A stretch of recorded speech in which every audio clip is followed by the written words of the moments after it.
പാഠം 735 കുടുംബ സമാധാനത്തിന് ഒരു കുറുക്കുവഴി. ഹലോ, അതെ. വിദ്യ. ഞാനിന്ന് ലീവാ. അതോർത്ത് നീ വിഷമിക്കണ്ട. പൈസ ഞാൻ ആരുടെയെങ്കിലും കൊടുത്തുവിടാം. അതെ, ഇന്നലെ ഇതൊന്ന് പറഞ്ഞിരുന്നെങ്കിൽ എത്ര എളുപ്പമുണ്ടായിരുന്നു. സാരമില്ല, പൈസ നിനക്ക് ഉച്ചയാകുമ്പോ കിട്ടിയാ പോരെ. അത് ഞാൻ ഏറ്റു. പൈസയുടെ കാര്യമൊക്കെ ആണല്ലോ ചർച്ച. വിദ്യക്ക് പെട്ടെന്ന് കുറച്ച് പൈസക്ക് അത്യാവശ്യം വന്നു. ഇന്നലെ രാത്രി എന്നെ വിളിച്ചത്. ഞാൻ കൊടുക്കാന്ന് പറഞ്ഞു. എത്ര രൂപ? 10,000. 10,000 രൂപ നിന്റെ കയ്യിൽ എവിടെ നിന്നു? അത് കൊള്ളാലോ. ഞാനേ അത്യാവശ്യം കേസൊക്കെ ഉള്ള ഒരു വക്കീല. എനിക്കാണ് ഒരു 10,000 രൂപയ്ക്ക് പാട്. ഇന്നലെ സക്കറിയ സർഫീസ് തന്നു, അതിന്റെ കയ്യിലുണ്ട്. കയ്യിൽ പണം ഉണ്ടെന്ന് കരുതി അത് വിദ്യാലക്ഷ്മി കൊടുക്കണമെന്നില്ല. ആ പൈസ ഇങ്ങോട്ട് ഞാൻ കൊണ്ട് ബാങ്കിലിട്ടേക്കാം. അത് സാറിന്റെ കയ്യിലൊന്ന് വെച്ചാ മതി. വിദ്യക്ക് കാശ് കൊടുക്കാന്ന് ഞാൻ വാക്ക് പറഞ്ഞതാണ്. എന്നോട് ചോദിച്ചിട്ടല്ലല്ലോ വാക്ക് കൊടുത്തത്. മോഹനേട്ടന്റെ പൈസ ആയിരുന്നെങ്കിൽ മോഹനോട് ചോദിക്കണായിരുന്നു. പക്ഷെ ഇത് മോഹനേട്ടന്റെ പൈസ അല്ല. എന്റെ പൈസ എനിക്കിഷ്ടമുള്ള പോലെ ഞാൻ ചെലവാക്കും. പിന്നീട് എനിക്കൊരാവശ്യം വരുമ്പോ മോഹനേട്ടൻ അതൊന്നും തിരിച്ചു തരില്ല. അതുകൊണ്ട് ഇന്ന് മുതൽ എന്റെ ഫീസ് ഞാൻ എനിക്കിഷ്ടമുള്ള പോലെയൊക്കെ ചെയ്യും. കേട്ടാ?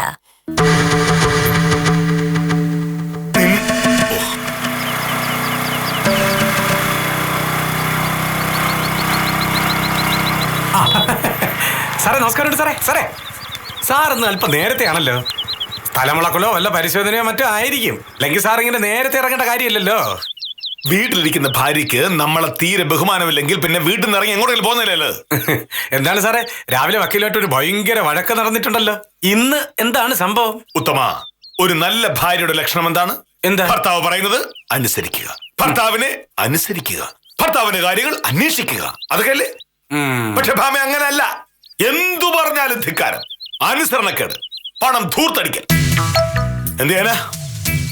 എന്റെ സാറേ, ഇത് പഴയ കാലമൊന്നുമല്ല. പെണ്ണുങ്ങൾ പഴയതുപോലെ ഭർത്താക്കന്മാരെ അനുസരിച്ച് ജീവിക്കൊന്നുമില്ല. ഒന്നാമത് എല്ലാവർക്കും വിദ്യാഭ്യാസം ജോലിയുണ്ട്. എന്ന് വെച്ചാൽ എന്ത് വിദ്യാഭ്യാസം ഉണ്ടെങ്കിലും ജോലി ഉണ്ടെങ്കിലും ഭാര്യ ഭർത്താവിനേക്കാൾ താഴെയാണ്. അതല്ലേ നടപ്പ്? ആ നടപ്പൊന്നും ഇനിയിപ്പോ നടക്കില്ല സാറേ. കാലമൊക്കെ മാറിപ്പോയില്ലേ. ഒന്നുകിൽ ഇതെല്ലാം കണ്ട് കണ്ണടയ്ക്കുക, അല്ലെങ്കിൽ പ്രഹ്ലാദ സാറ് കാണിച്ചതുപോലെ എന്തെങ്കിലും കാണിക്കുക. പ്രഹ്ലാദനോ? ഏത് പ്രഹ്ലാദൻ? സാറിന്റെ ആഫീസിലെ കാഞ്ചന സാറിന്റെ ഭർത്താവ് പ്രഹ്ലാദ സാറ്. അങ്ങ് ഇരുന്നലെ കാണിച്ച ഒരു കൈവിട്ട കളിയല്ലേ. പക്ഷെ അതുകൊണ്ട് പ്രയോജനം ഉണ്ടായി.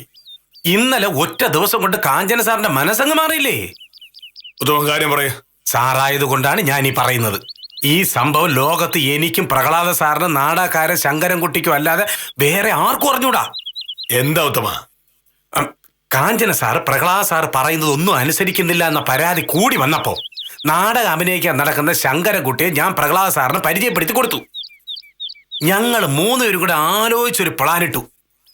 ആദ്യം ശങ്കരൻകുട്ടി ഒരു ഭയങ്കര സിദ്ധന്റെ വേഷമിട്ട് അവരുടെ വീട്ടിലേക്ക് കയറി ചെന്നു. അവിടെ കാഞ്ചന സാർ മാത്രമേ ഉണ്ടായിരുന്നുള്ളൂ. സാറ് സിദ്ധനെ സ്വീകരിച്ചങ്ങ് ഇരുത്തി. പിന്നെ ശങ്കരൻകുട്ടിയുടെ ഒരു പ്രകടനമായിരുന്നു. ഭർത്താവിനെ അനുസരിച്ചില്ലെങ്കിൽ വാഹനാപകടം സംഭവിച്ച് മരിക്കും എന്ന് വരെ സിദ്ധം പറഞ്ഞു. കാഞ്ചന സാർ അതൊക്കെ വിശ്വസിക്കുകയും ചെയ്തു. ഇതാണോ വലിയ ബുദ്ധി? ഇതൊന്നും ഭാമ എടുത്ത് നടക്കില്ല. ഒന്നാമത് അവൾക്ക് ഈ മന്ത്രവാദികളെയും സിദ്ധന്മാരെയൊന്നും ഒരു വിലയുമില്ല, വിശ്വാസവുമില്ല. സാറേ, അത് കാഞ്ചന സാറിന് ഇല്ലായിരുന്നു. പക്ഷെ ശങ്കരൻകുട്ടിയുടെ പെർഫോമൻസിൽ കാഞ്ചന സാർ വീണു.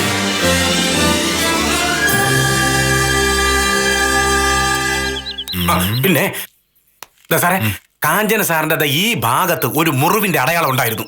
കല്യാണ സമയത്ത് പ്രഹ്ലാദ സാർ അത് കണ്ടു.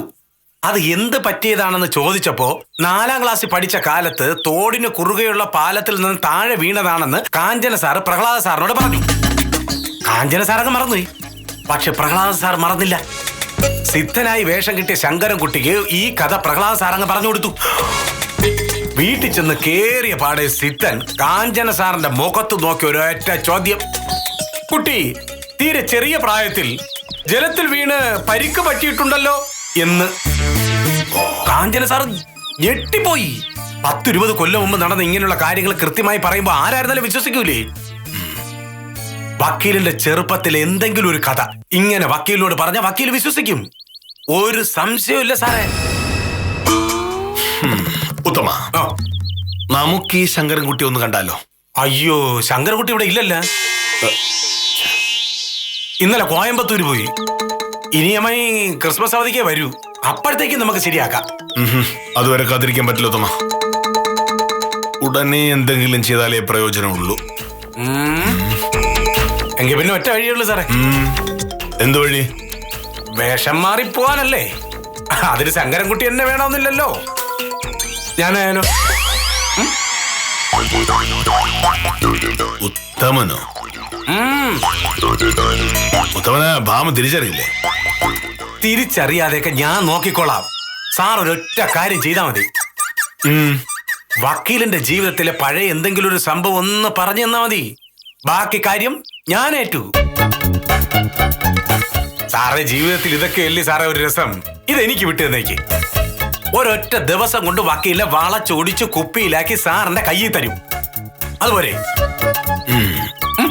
ആ എങ്കിൽ സാറ് പഴയ 2 കഥ പറ. സത്യം പറയാലോ പ്രഫേ, ആ മനുഷ്യന് എന്തൊരു ദിവ്യനാണെന്ന് അറിയാമോ? എന്റെ ജീവിതത്തിലെ സകല കാര്യങ്ങളും അദ്ദേഹം പറഞ്ഞു. ഇത്ര അച്ചട്ടായിട്ട് എങ്ങനെ പറയാൻ പറ്റുന്നു? എന്നാൽ ഇത് ഭയങ്കര സംഭവം തന്നെ കാഞ്ചന സാറേ. എനിക്കിത് കേട്ടിട്ട് വിശ്വസിക്കാൻ പറ്റുന്നില്ല. ശിശുപാലൻ ചേട്ടൻ എന്ത് തോന്നുന്നു? അത് അല്ല, സാധാരണ രീതിയിൽ ഇത്തരം ഏർപ്പാടുകളൊന്നും എനിക്ക് വിശ്വാസമല്ല.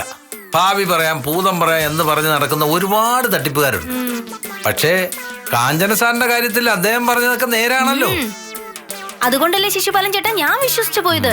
3ാം ക്ലാസ്സിൽ പഠിച്ചുകൊണ്ടിരുന്നപ്പോ സ്കൂളിൽ പോയ വഴിയെ റോഡിന് കുറുകെയുള്ള മരപ്പാലത്തിൽ നിന്ന് ഞാൻ താഴെ വീണ കാര്യം പോലും അദ്ദേഹം പറഞ്ഞു.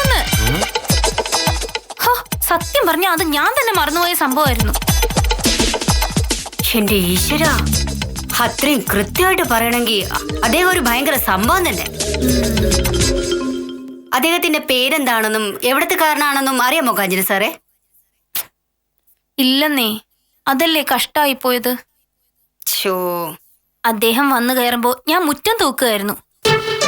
എന്താ വേണ്ടെന്ന് ഞാൻ ചോദിച്ച പാടെ അദ്ദേഹം എന്നോടെ എന്റെ പേരും നക്ഷത്രവും ജോലിയും തുടങ്ങി ബാങ്കിൽ എത്ര രൂപയുണ്ടെന്ന് വരെ പറഞ്ഞു കളഞ്ഞു. സത്യം പറയാലോ പ്രഭേ, ഒക്കെ കേട്ട് എന്റെ ബോധം പകുതി പോയി. പിന്നെ അദ്ദേഹം എന്റെ പഴയ കാര്യങ്ങളും പ്രഹ്ലാദൻ ചേട്ടന്റെ കാര്യമൊക്കെ പറഞ്ഞിട്ട് ഞാൻ പറയുന്നതൊക്കെ ശരിയാണോന്നും വിശ്വാസമായോ കാഞ്ചനയെന്നും കൂടെ ചോദിച്ചു. എന്ന് ഞാനും. പിന്നെ അദ്ദേഹം ഭാവി പറയാൻ തുടങ്ങി. വരാൻ സാധ്യതയുള്ള ദോഷങ്ങളും അതിനുള്ള പരിഹാരവും ഒക്കെ പറഞ്ഞു. എന്റെ ഈശ്വര, ഇങ്ങനെ ഒരു സുധനെ ഞാൻ കണ്ടിട്ടേ ഇല്ല. എന്താ ഇവിടെ ചർച്ച?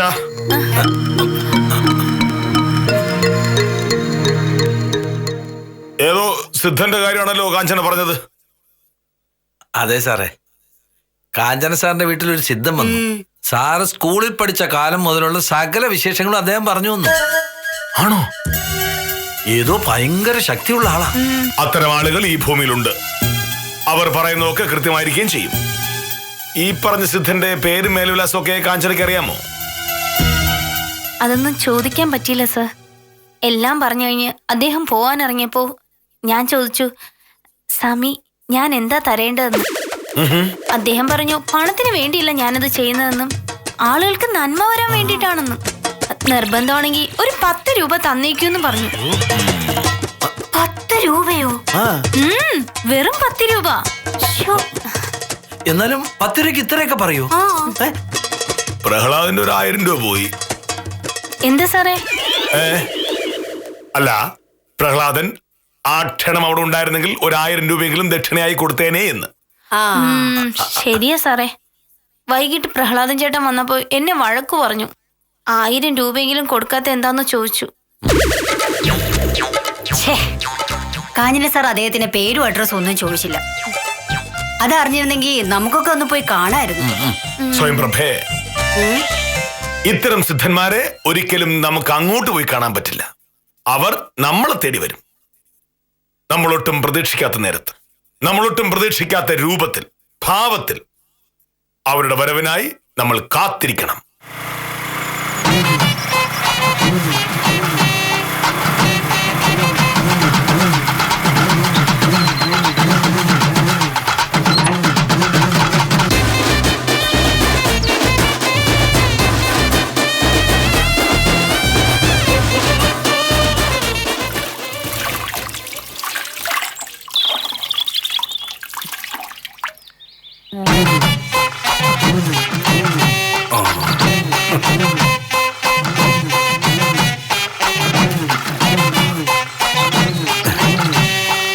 അതിന്റെ ഇടയിൽ ചെടിച്ചട്ടി.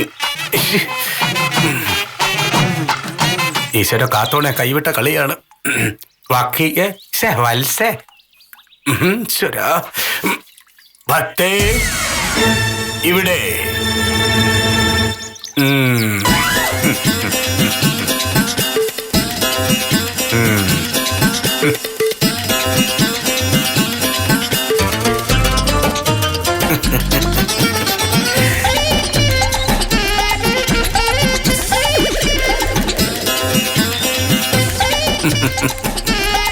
എന്താണ് ഇങ്ങനെ അന്തം വിട്ട് നോക്കുന്നത്? ഞാൻ ഭക്തയെ കാണാനാണ് വന്നത്. ഓ, ഭിക്ഷക്കിറങ്ങിയതാണോ? ഒരു മിനിറ്റ് ഇപ്പൊ വരാമേ. നിൽക്കൂ. വരൂ വരൂ വരൂ. ഞാൻ തെണ്ടി തിരിഞ്ഞ് ഭിക്ഷയ്ക്ക് വേണ്ടി വന്നതല്ല. കാര്യങ്ങളെല്ലാം മുൻകൂട്ടി പറയാൻ കഴിവുള്ള ഒരു സിദ്ധനാണ് ഞാൻ.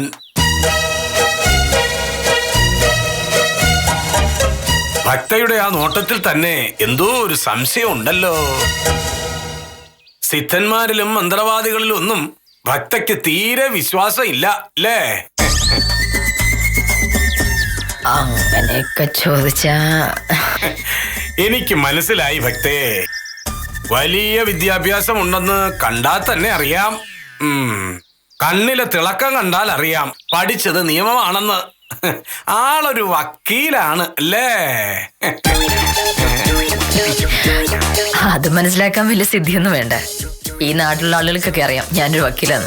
ഭക്തയെ സുഖിപ്പിക്കുന്നതിന് വേണ്ടിയിട്ടല്ല ഞാനിത് പറഞ്ഞത്. ഞാൻ കണ്ടു മനസ്സിലാക്കിയ കാര്യങ്ങൾ പറയുന്നു. അതാരുടെ മുഖത്ത് നോക്കിയായിരുന്നാലും പറയും.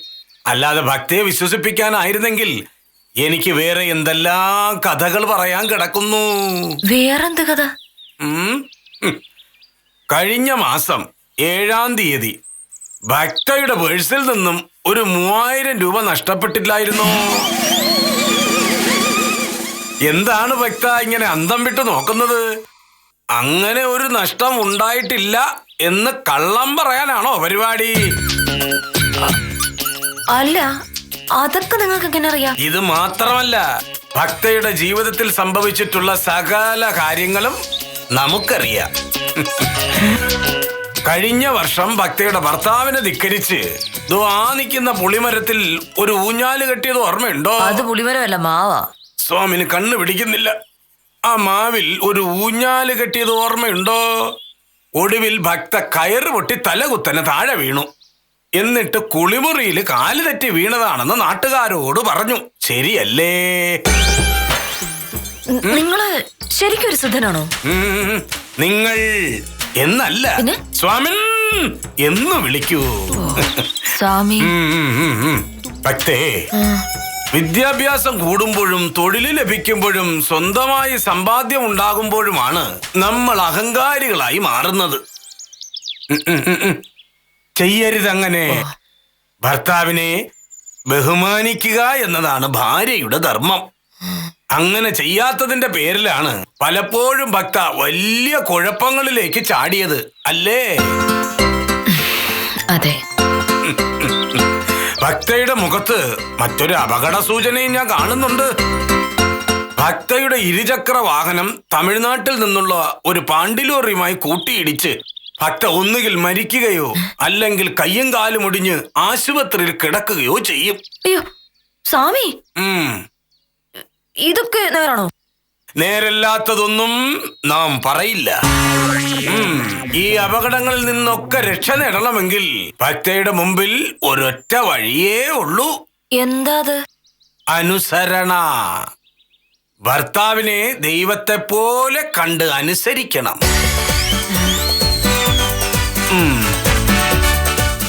7-ാം ക്ലാസ്സിൽ പഠിക്കുമ്പോ സൈക്കിള് ചവിട്ടിപ്പോയ ഭക്ത സൈക്കിളിൽ നിന്ന് താഴെ വീണ് ഇടത്തെ കൈ ഒടിഞ്ഞത് ഓർമ്മയുണ്ടോ? ഇടത് ഓർമ്മയുണ്ടോ? സത്യമാണല്ലോ. ഇഷ്ടമുണ്ടെങ്കിൽ മാത്രം വിശ്വസിക്കുക, അല്ലെങ്കിൽ അനുഭവിക്കുക. എന്നാ പിന്നെ സ്വാമിൻ ഇറങ്ങട്ടെ. സ്വാമി, ഞാൻ കുടിക്കാൻ എടുക്കാം. ഒന്നും വേണ്ട. ഭക്തയുടെ കയ്യിൽ നിന്ന് എന്തെങ്കിലും വാങ്ങിക്കഴിച്ചാൽ സാക്ഷാൽ ഈശ്വരൻ എന്നെ ശിക്ഷിക്കും. നല്ലത് വരും, നല്ലത് വരണം. നല്ലതേ വരൂ.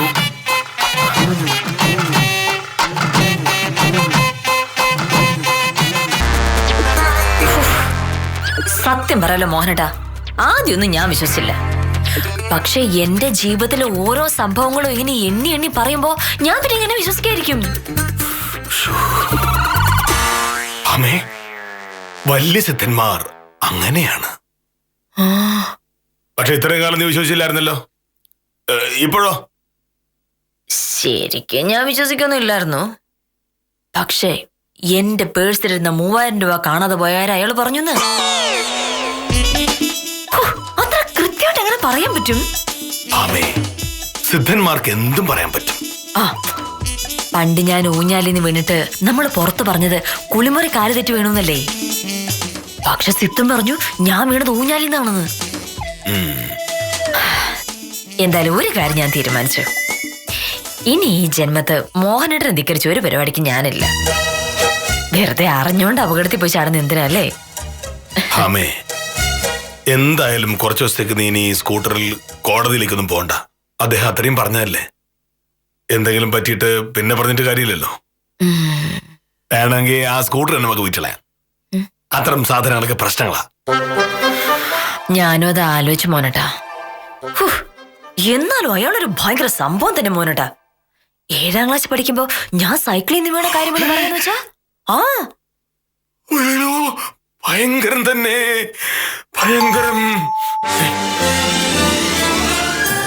സത്യം നോക്കിട്ട് വരാം.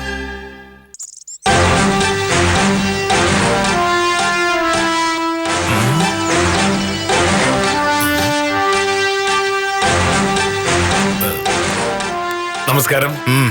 ഗോവിന്ദൻകുടി സാർ എന്താ ഈ വഴിക്ക്? ആഹാ, ഭരതൻ സാറുണ്ടല്ലോ.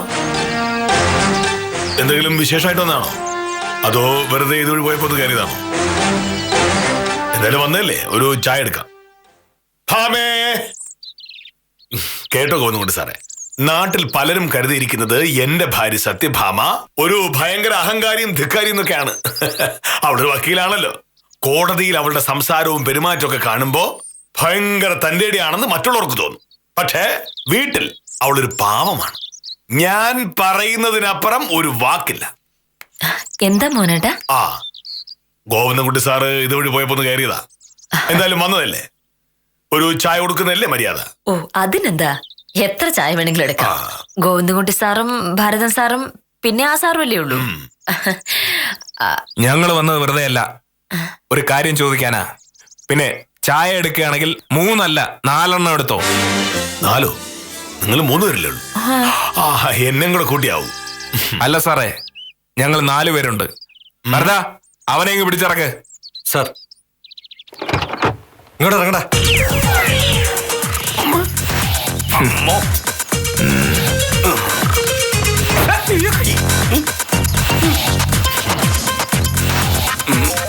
നേരെ നോക്കിക്കടാ.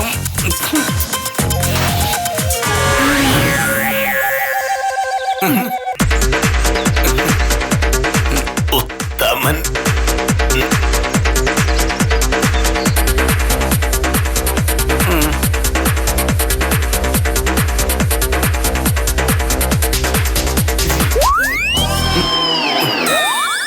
ഇത് നമ്മുടെ ഉത്തമനല്ലേ? ഉത്തമ, ഇതെന്താ ഈ വേഷത്തില്?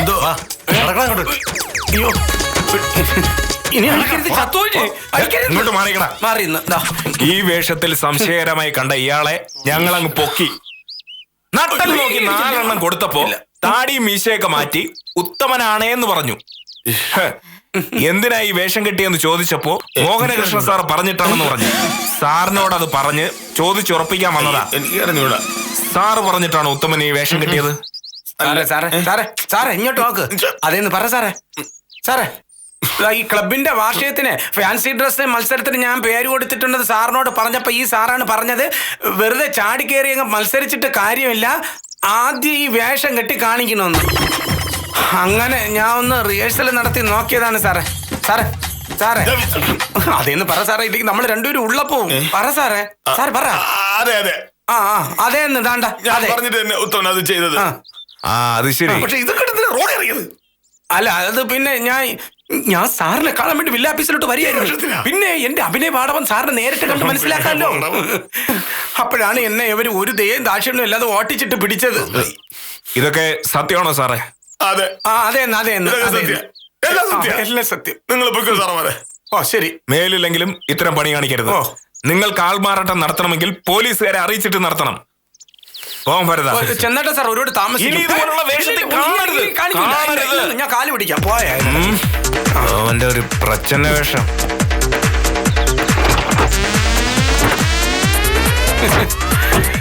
വക്കീലിന് സുഖമാണെന്ന് വിശ്വസിക്കുന്നു.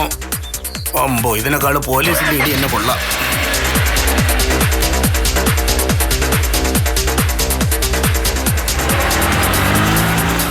ശരി. ഉത്തമനല്ല, നശിപ്പിച്ചില്ലേ? ഭാമൊക്കെ വിശ്വസിച്ച് ഞാൻ പറയുന്നതൊക്കെ കേൾക്കാൻ തയ്യാറായി നിൽക്കായിരുന്നു. അതിനിടയിൽ പോയി പോലീസിനെ ചാടി കൊടുത്തു, എല്ലാം കുളമാക്കി. ഇനിയിപ്പോ ഞാൻ ഭാമയോടൊന്ന് പറയും. വക്കീലിനോടൊന്നും പറയണ്ട. ഞാൻ ഇവിടെ നിന്ന് ഇറങ്ങിയ പാടെ പോലീസിനെ വിളിച്ച് എന്നെ പൊക്കിച്ചതേ സത്യഭാമ വക്കീലാണ്. താടി മുടിയും വെച്ച് കാഷായ വേഷം ഇട്ട് ഒരുത്തം വരുന്നുണ്ട്, പൊക്കിക്കോ ഗോവിന്ദൻകുട്ടി സാറേ എന്ന് വിളിച്ചു പറഞ്ഞത് സത്യഭാമ വക്കീലാണ്. നമ്മുടെ അടവ് ഇവിടെ ചെലവാവൂല. എന്റെ അമ്മോ, എനിക്ക് കിട്ടാനുള്ള പോലീസുകാർ തന്ന്. സാറിനുള്ളത് വക്കീലിന്റെ കൈ കാണും. സന്തോഷമായിട്ട് അത് പോയി വാങ്ങിച്ചോ. ആളറിയാതിരിക്കാൻ വേണമെങ്കിൽ ഇതെല്ലാം കൂടെ തരാം. ഊരിട്ടാ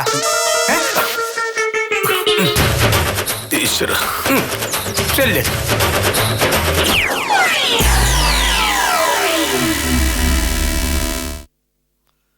അപ്പൊ എങ്ങനെയാ മോനട്ടാ, സ്കൂട്ടർ ഇന്ന് തന്നെ വിൽക്കണോ അതോ നാളെ വിറ്റാ മതിയോ? എന്താണ് ഒന്നും മിണ്ടാത്തത്? നീ എപ്പോഴും അനുസരണക്കേട് കാണിക്കുന്നുണ്ടല്ലോ അങ്ങനെയൊക്കെ ചെയ്തത്. ഓ, ഞാൻ എന്ത് അനുസരണക്കേടാ മോനട്ടാ കാണിച്ചത്? വിദ്യാലക്ഷ്മി പൈസ കൊടുക്കുന്നു പറഞ്ഞില്ലേ? അതിന്റെ പേരിലാണ് ഈ പരാക്രമം മുഴുവൻ കാണിച്ചത്. ആ, എന്തായാലും കൂട്ടിന് കിട്ടിയ ആളെ കൊള്ളാം. ഞാൻ മോഹനേട്ടൻ പറഞ്ഞ അനുസരിച്ചില്ലെങ്കിൽ പാണ്ടിലോറി ഇടിച്ച് ചാകൂന്ന് പറഞ്ഞു കളഞ്ഞു ഉത്തമൻ. അതിനൊരു ചെറിയ ശിക്ഷ കൊടുത്തായി കണ്ടത്. ഉത്തമനാ പറഞ്ഞ നിനക്ക് ഒരിക്കലും തിരിച്ചറിയാൻ പറ്റില്ല. കണ്ടാ തിരിച്ചറിയില്ലായിരുന്നു. പക്ഷേ പേഴ്സിലിരുന്ന 3000 രൂപ കളഞ്ഞു പോയി എന്നുള്ള കഥ കേട്ടപ്പോ എനിക്ക് സംഭവം മനസ്സിലായി. ശരിക്കും പേഴ്സിലിരുന്ന 3000 രൂപ പോയിട്ടില്ലായിരുന്നു. അത് ഞാൻ മോഹനോട് കള്ളം പറഞ്ഞതാ. ഞാൻ മോഹനോട് പറഞ്ഞ കള്ളം സിദ്ധൻ അതുപോലെ തന്നെ ഏറ്റുപിടിച്ചപ്പോ എനിക്ക് മനസ്സിലായി ഇതിന് പിന്നിൽ ഈ സാറാണ് എന്ന്. അങ്ങനെയൊക്കെ ചെയ്യുന്നത്. ആ 3000 രൂപ കാണാതെ പോയത് കാര്യം നീ കള്ളം പറഞ്ഞില്ലേ? സ്വന്തം ഭർത്താവിനോട് കള്ളം പറയുന്ന ഭാര്യ നിലക്കി നിർത്താൻ ഇങ്ങനെയൊക്കെ ചെയ്യേണ്ടി. ഹലോ ഹലോ ഹലോ, ഒരുപാട് ഒച്ചൊന്നും വെക്കണ്ട. മേലിൽ ഇതുപോലെ വല്ലതും ഒപ്പിച്ച ഇനി ബന്ധം ഒപ്പിക്കാൻ ഭാര്യയെ മര്യാദ പഠിപ്പിക്കാൻ വില്ലേജ് ഓഫീസർ കണ്ടുവച്ച വഴി ഇങ്ങനെ ഒരു ദുരന്തത്തിൽ അവസാനിക്കുമെന്ന് ആരും പ്രതീക്ഷിച്ചില്ല. അതിബുദ്ധിമാന്മാരായ ചിലർക്ക് ഇമാതിരി അബദ്ധങ്ങൾ പറ്റുന്നത് സാധാരണയാണെന്ന് സമാധാനിച്ച് ഇന്നത്തേക്ക് വിടാം. കാര്യം നിസാരം തുടരുന്നു.